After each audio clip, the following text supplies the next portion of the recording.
কাজটা তোর কিছুতেই ইমপ্রুভ করছে না। যে এরকম করলে তুই জয়েন্টে কি করে জয়েন্টে বসার তো আমার ইচ্ছে নেই।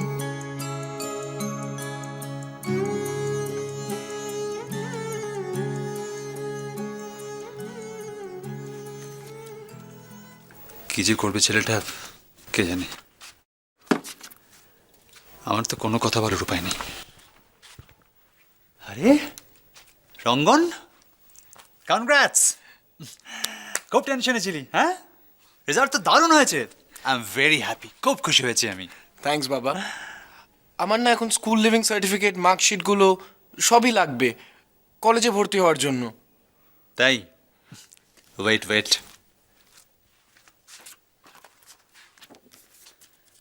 এই যে সব আছে এতে, সব জেরক্স করে অ্যাটেস্টেড করা আছে। তোর বার্থ সার্টিফিকেট, সমস্ত কাগজপত্র এর মধ্যে। আসলে কি জিনিস, এক জায়গায় সবকিছু থাকলে কাজের সুবিধা হয়। আমি ভাবলাম নে। থ্যাংক ইউ বাবা। বস, কিছু খেতে হবে তো। আমি দেখছি গুঞ্জ কোথায়, দাঁড়া। আরে ছায়াদি, প্রণতি আন্টি সবাই আমাকে আসতে দেখেছে, এক্ষুনি খাবার পৌঁছে যাবে।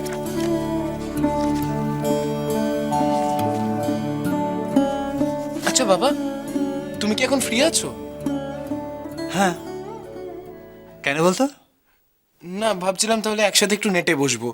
অনলাইন ফর্মগুলো ফিল আপ করতে হবে, আর তুমি সাথে থাকলে তো আমার অনেক সুবিধা হবে। চল।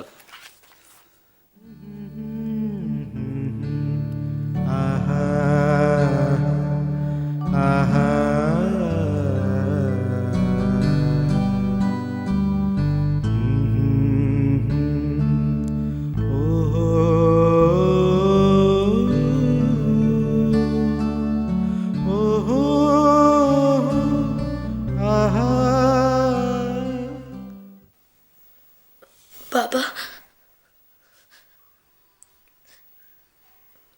আমাকে ক্ষমা করে দাও বাবা। আমি পারিনি ওখানে থাকতে। আমি চেষ্টা করেছিলাম ওখানে থাকার, কিন্তু আমার জন্য যে ও কষ্ট পাচ্ছিল, ওর জীবনের সব সুখ শান্তি যে নষ্ট হয়ে যাচ্ছিল বাবা আমার জন্য। আমার চোখের সামনে ওর জীবনটা যে আমি নষ্ট হতে দিতে পারি না বাবা। চুপ চুপ কর, চুপ কর মা, চুপ কর। দোষটা আমাদের, তোর তো না, তোর তো দোষ না। আমরাই তো বুঝতে চাইনি যে সব মিথ্যে, সব বানানো। আমরা সান্ত্বনা খুঁজেছি, তুই ভালো আছিস, তুই সুখে আছিস কথা ভেবে। না রে মা, এই বেমানান বিয়ে যে সুখের হতে পারে না, সে সত্যিটা তো বুঝেও জোর করে অস্বীকার করতে চেয়েছিলাম আমরা। তোর কোনো দোষ নেই মা, আমাদের দোষ।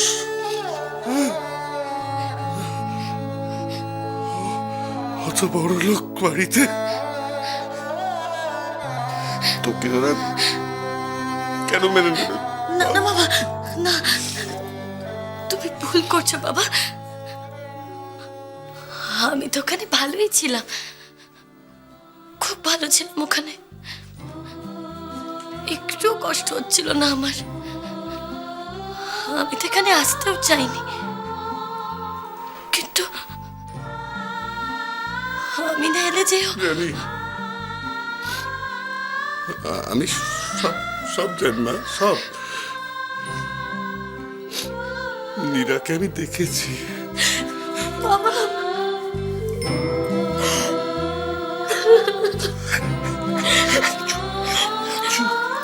সাথে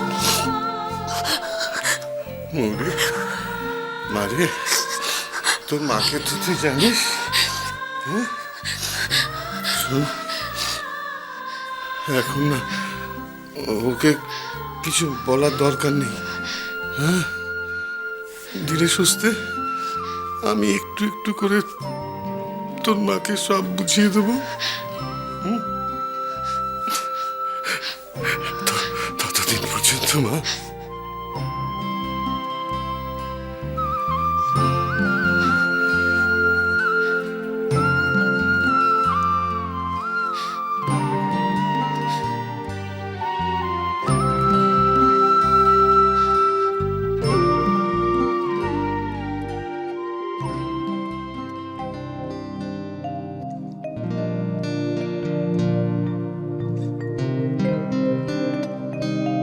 যদি প্রেম দিলে না প্রাণে, কেন ভোরে আকাশ ভরে দিলে এমন গানে ভবিষ্যতে ভবিষ্যতে যদি তোমার জন্য কখনো নিরাট চোখে আমি জল দেখেছি মৌরি, ভালো হবে না। প্রাণে কেন তারার মালা গাঁথা, কেন ফুলের শয়ন পাতা, কেন তারা দয়া করো আমাকে, দয়া।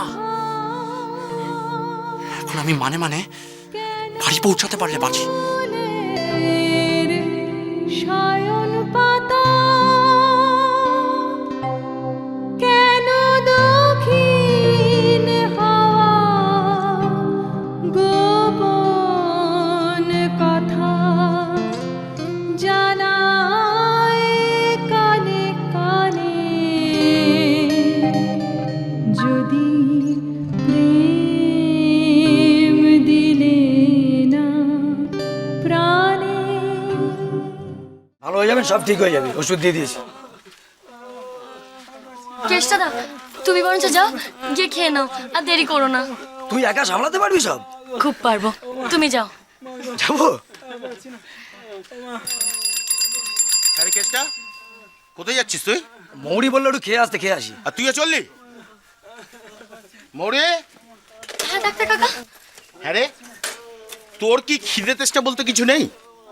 দেখ, এরপর তোর মা কিন্তু আমাকে গা ছাড়া করবে। যা যা বাড়ি যা। আমার খেতে পাইনি ডাক্তার কাকা। তোকে নিয়ে হয়েছে আমার মহা জ্বালা। আচ্ছা আচ্ছা, তুই বাড়ি যেতে চাস না কেন বলতো? বাড়ি বাড়ি গিয়ে আমি কি করবো বলো তো? বাড়িতে যে আমার সময় কিছুতে কাটতেই চায় না। এখানে কত কাজ, কাজ না করলে যে আমি একদম পাগলই হয়ে যাব। আমাকে না কাজের মধ্যেই থাকতে দাও। আমি অনেক কাজ করতে চাই সব সময়। আর তাছাড়া এখানেও তো তোমার একটা লোকের দরকার আছে নাকি? আমার খিদে পেলে আমি ঠিক খেয়ে নেব, তুমি একদম চিন্তা করো না। ডাক্তার কাকা, কার কি অবস্থা গো? কেমন আছে সবাই? ভালো না রে, গায়ের প্রায় প্রতিটি ঘরে ঘরে ফ্লু ছড়িয়ে পড়েছে। রোগীদের আলাদা রাখার ব্যবস্থা না করতে পারলে সাংঘাতিক আকার ধারণ করবে। আসলে আসলে আমার সুস্থ মানুষগুলোকে নিয়েই বেশি চিন্তা। কি যে করি। এই কেসটা, হ্যাঁ, এটা শোন, এটা বলছি।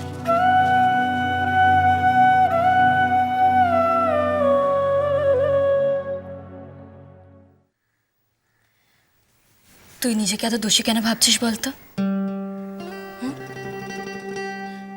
তুই তো কোনো অন্যায় করিসনি।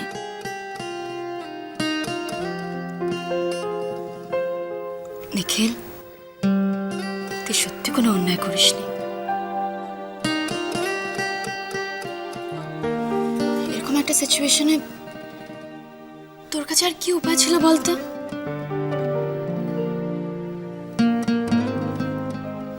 নয় মৌরি, আর নয় আমি। এই ডিসিশনটা তো তোকে নিতেই হতো।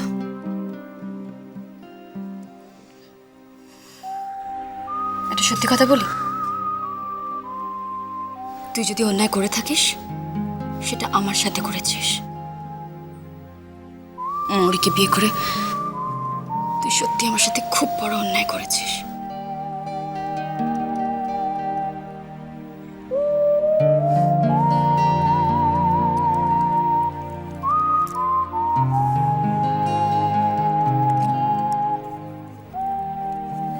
দেখ তো এগুলো চিনতে পারিস কিনা।